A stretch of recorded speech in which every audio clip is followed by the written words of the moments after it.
Okay, so we're going to look at domain and range.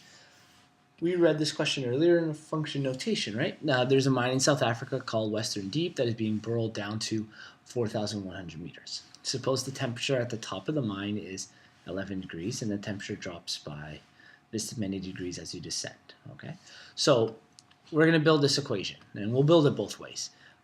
Because it's linear, we know the y-intercept is 11 degrees, and we know our x being meters that we drop, our degrees will drop by 0.015 every meter. So y is equal to 0.015, or sorry, increase. I forgot we had the increase plus 11, or if this was in function notation, it would just look like that, right? Okay. Now, what's important here is we want to find our domain and range. Now, technically, these are linear functions, and linear functions never stop if we were to graph them. They would go on and on forever. But there's actually, in our question, and a lot of times this happens in math, is we have to put some kind of restriction on it, right? Because we've learned that this Western Deep actually only goes so deep, right? It only goes down to 4,100 meters, okay? And that happens to be our x value. Okay, so what that's saying is we could solve it if we wanted, and maybe we'll do that, that our x will only go down to 4,100 meters. So I'll put it into our function notation, 4,110 meters.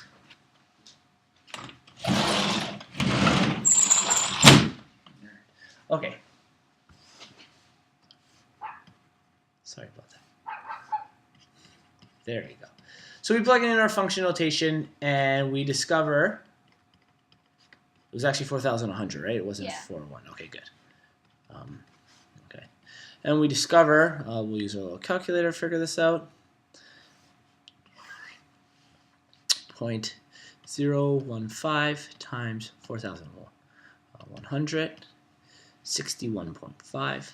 So 61.5 plus 11 gives us 72.5 degrees. Okay, so we've just discovered the low point of our x, right? Our x value. Oh, okay, yeah, see you later.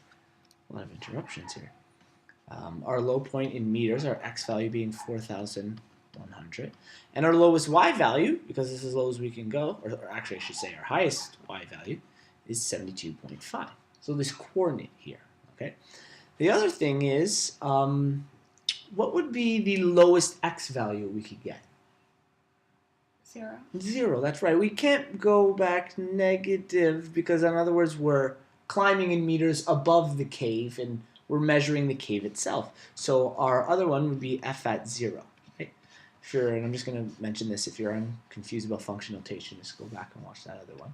But f at 0, and we plug in, what are we going to get? 11. 11. Great. So our x value is 0, and our y value is 11. Excellent. Okay. So what we've just discovered is this being our points where this function stops. It doesn't exist anymore. So I'm going to show you on a graphing calculator what I mean, and then we're going to talk about how to write the domain and range. So on our graphing calculator, we use Desmos here. And get rid of these functions. They're not for us. Our function said 0.015x plus 11, correct? Yeah. And we'll zoom out a little. And this is what our function looked like. Okay, and we're going to zoom out really far. It goes forever, right? It never stops because we can measure this forever and ever and ever. But in our case, we need to put a restriction on it. And we go back. Domain deals with x values. Okay, so our domain. Our domain deals with our x values. So what is the range of our x values? Well, they goes from 0 to 4,100. Okay, and because it's continuous, it's not disjointed. It exists at every single point. So see how, because we're zoomed out far, you don't see them. But if I were to zoom in a lot, you see decimal numbers kind of pop up once in a while there. Okay, it exists for every single one of those coordinates. It's a continuous function. So we use something called the element of all real numbers. Okay, so our domain we would say D, and because it's continuous, we say x. X is the element of all real numbers, and that's because it's continuous. If it was a bunch of dots, we wouldn't write that. We would only write the coordinates of the dots. x exists between two important numbers, and our two important numbers are 0 and 4,100. So we have 0 and 4,100. X is in between. And we know that x is greater than and equal to, right? It does touch 0. And it's also less than and equal to 4,100. So it exists between those two values, okay? Our range deals with our y values, so we say r. Because range deals with y values and it's continuous, we say y is the element of all real numbers. We just do that to show this part is just saying that this is a continuous function, okay? And the range of our y values is a little different. It actually goes from 11 to 72.5. So if we were to write the range, we'd write 11, 72.5. Y would be in the middle, and we have less than and equal to, or sorry, greater than and equal to, and less than and equal to 72.5. These are our domain and range. So in our equation, I can actually attach those. So I'm going to rewrite this equation.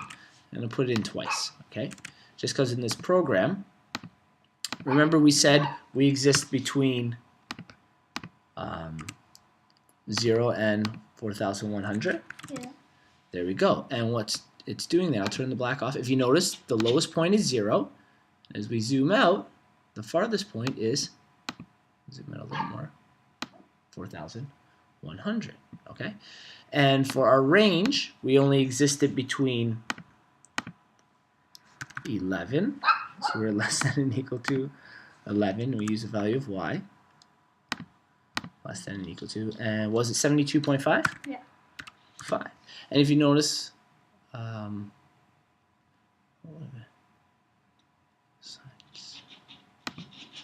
not sure why it's not drawing that, but 72.5 is our final point there in our equation. Okay, so that's all that's showing is our restrictions on the x and the y values. And I have to find this. I am unable to stop the video. Don't worry, I'm just going to edit this part out, but I don't know how to stop it. This thing disappeared. That kind of sucks. I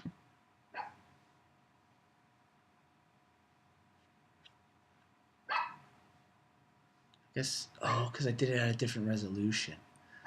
That's why that makes sense. Okay. Well, it's a good thing I fixed that. Trixie, you are so annoying.